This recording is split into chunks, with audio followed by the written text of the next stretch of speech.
रास्ता कड़ू जड़े युवक रक्ताक्त मृतदेह को उद्धार करिछि पुलिस। तेबे बालेश्वर जिला बस्ता थाना अंतर्गत छानुआ प्राथमिक विद्यालय निकटरे एहीपरि अभावनीय घटना घटिथिबा बेले आज सकाळे रास्ता पार्श्वरे जड़े युवक रक्ताक्त मृतदेह पड़िथिबा स्थानीय लोक माने देखि प्रथमे बस्ता पुलिस को खबर देइथिले। खबर पाई पुलिस घटनास्थल में पहुंची युवक शरीरर विभिन्न स्थान में गभीर क्षत चिन्ह रही हुएत युवक को कई हत्या करी फिंगी देइथिबा संदेह करिसंती। सेपटे मृत युवक जनक पृथ्वीराज पात्र और तांको घर जगतसिंहपुर जिले में बोली जना पड़िथिबा बेले से किछि दिन धरी एही अंचलर मोबाइल टावर रे कार्य करुथिले बोली जना पड़िछि। तेणु साइंटिफिक टीम और बस्ता पुलिस एहार अधिक तदंत जारी रखिछंती।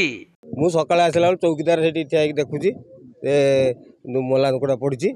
ଚୌକିଦାର ତା ପକେଟରୁ ଗୋଟେ ମନି ପର୍ସ କାଢ଼ିଲା। ମନି ପର୍ସରେ ଗୋଟେ ତା ଆଇଡେଣ୍ଟି କାର୍ଡ଼ ଥିଲା। ଚୌକିଦାର ନେଇକି ଚାଲିଗଲା। ଆମେ ପଳେଇ ଆସିଲେ।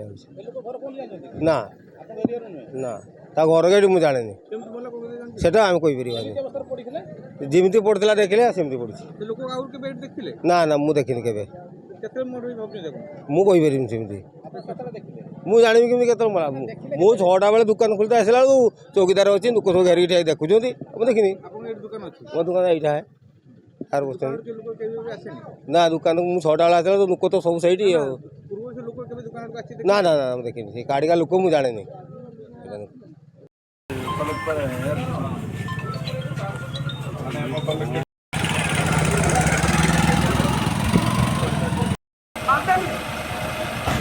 बालेश्वर जिला बालियापाड़ू सुभाष दास रिपोर्ट, कोणार्क लाइव।